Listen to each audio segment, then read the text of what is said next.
Hey everyone, John P here. Today we're going to be doing a different format for this video. This is going to be the TLDR watch news. If you're not familiar, TLDR is essentially internet speak slang, which means too long didn't read. And I think today, even myself, because I'm in the industry with Delray Watch, delraywatch.com, where we buy, sell, and trade watches, I like to stay up to date on all of the watch news, and there are so many different sources and different places that brands will maybe focus more on.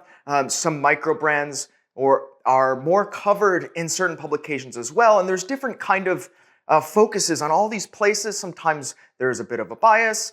Sometimes there's a little bit of, how would you call it, showing extraordinarily favorable remarks for certain watches that maybe, at least in my opinion professionally, it just isn't warranted. So we're going to be doing this here. We're going to be talking today about the Rolex watch surge that's going to be happening in the next few years, the news about the new facilities. We're going to be talking about some custom watches and some other watches that were released that maybe you just missed because they didn't make the fold on these blogs. And if you do like it, make sure to chime in below in the comments and like and subscribe, because I'll continue to do this because I'm going through the news anyway, and why not incorporate this here? On the wrist today, I have an Omega Seamaster Aquaterra Good Planet with the beautiful dial. You can see this on my Instagram, The Real John P, as well as more behind the scenes about what I do, as well as delraywatch.com. So the first piece of news here is that Rolex has announced that they're going to be investing over $1 billion into a new production facility, of course, in Switzerland.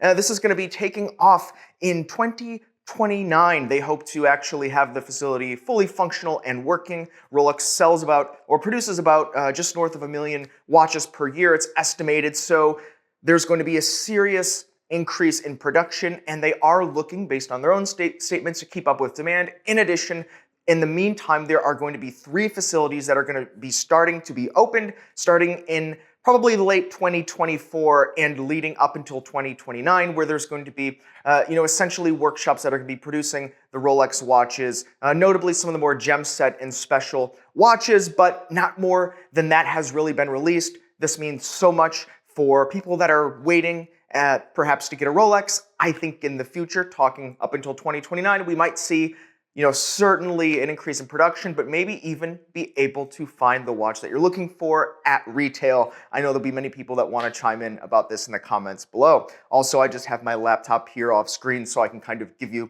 the headlines here, as well as my opinions, and there'll be some links in the description below, but feel free to look this up. The next thing is Moser just announced a 40mm case size of their Moser Pioneer. I really like this watch. I think Moser does a great job making everything fully in-house, top to bottom, even making parts for other watch brands out there. The main criticism I've had of Moser, specifically with their more recent watches, is that they're just too big for my wrist, 6.5 inches. The Moser Pioneer is just about 42.8 millimeters in width, but now they have a more slim, more small size of this Moser Pioneer sporting watch on the rubber. I'm sure they'll have the canvas strap as well. And this is such a phenomenal move from Moser. They are going to be packing this in initially with a beautiful blue dial. I think it's awesome, and I'm glad to see them finally listen and come out with a smaller Moser Pioneer size, because otherwise many people that I know were just being excluded. The retail on this is going to be $12,900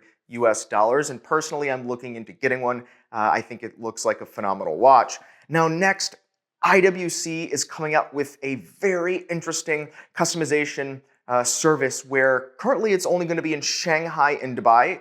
Presently, it should be open and functional. If you're in any of these markets, feel free to chime in. But you're going to be able to customize the IWC Portugieser. There's a chronograph. There's going to be over a dozen different combinations, but some very interesting limited dials, including kind of a purple dial, a turquoise dial, and some more pastel dials that can only be made with the customization. I think this looks cool and unique, and I'm looking forward to seeing if this does stick, because I really like this particular watch, and I think, so many people would buy a watch if it just had a certain color they were looking for. Far too often do I see people look for a specific color that they want and then try to find a watch that matches it. Why not find the watch you like and put a color that matches it? I think that's a great idea for IWC to maybe come back to some level of popularity that they had in their IWC Pilot and Big Pilot earliest days. Now next, Girard Perregaux. I really enjoy this brand.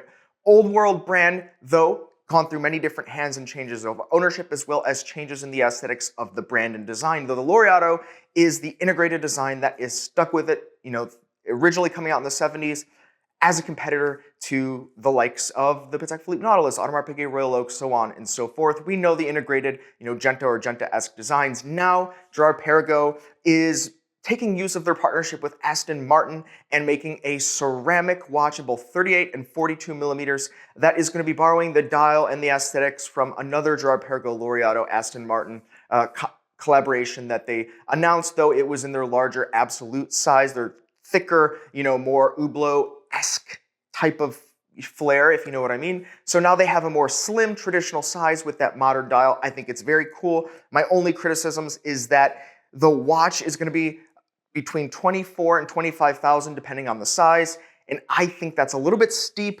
considering the ceramic watches and considering some of their competitors, though if we want to look at them as more of a competitor to Audemars Piguet and more of a competitor to Patek Philippe, then of course their prices will have to go up, but I think it is worth it. It's just Girard Perregaux historically has been known for a great value, so if you like this watch, I would try to get one with a discount somewhere, but they're limited, so that may not happen.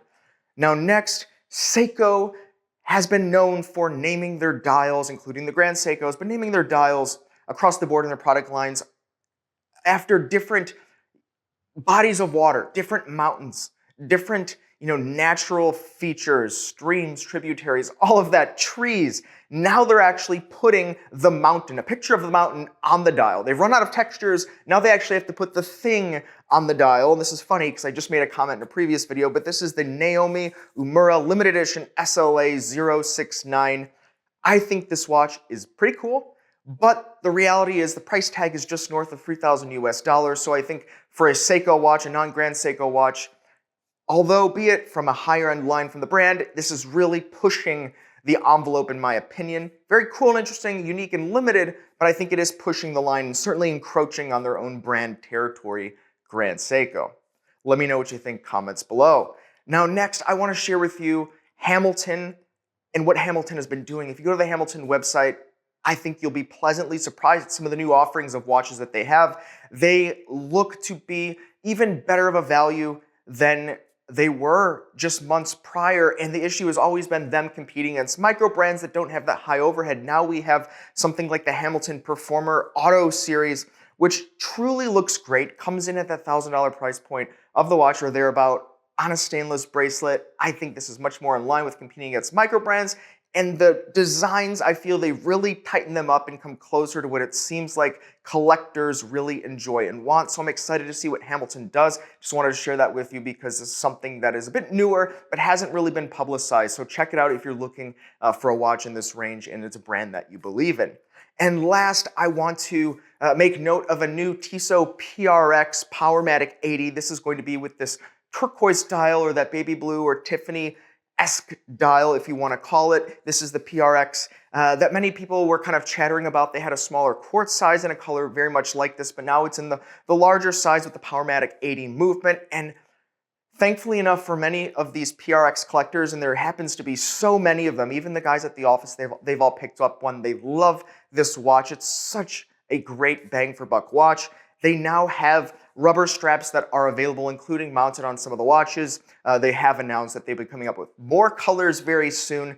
So I think that really does put the icing on the cake for many people that like a rubber strap on the sport watch and maybe, don't put a lot of value in, the level of finishing that the PRX has in the bracelet, which I can understand depending if you're coming from a different segment and are looking for something here. Bracelets are usually what tends to have to give up a little bit of quality and finishing. And interestingly enough, I'm no way connected with them, but it looks like there's a company called Deluxe that sells different kinds of straps, has some rubber straps they custom made for the PRX. So if you are a PRX collector, feel free to check it out over there. I have no experience with that company or connection. I just saw them out there, and I think that it would be a great option if you do want rubber and you don't want to wait for Tissot to ship their rubber straps. So guys, what do we think here about the TLDR? Too long, did not read. watch news. I'd love to hear your feedback in the comments below. I'm trying to switch it up a little bit and bring you content that you'd like to see. And it's interesting because the watch industry is kind of all going in one direction. So a little bit of a different perspective I try to bring, and I hope that you do enjoy it. Please do not forget to check out delraywatch.com, where we buy, sell, trade, as well as my Instagram, The Real John P. Thanks, guys. We'll see you next time. You've been chatting with John P.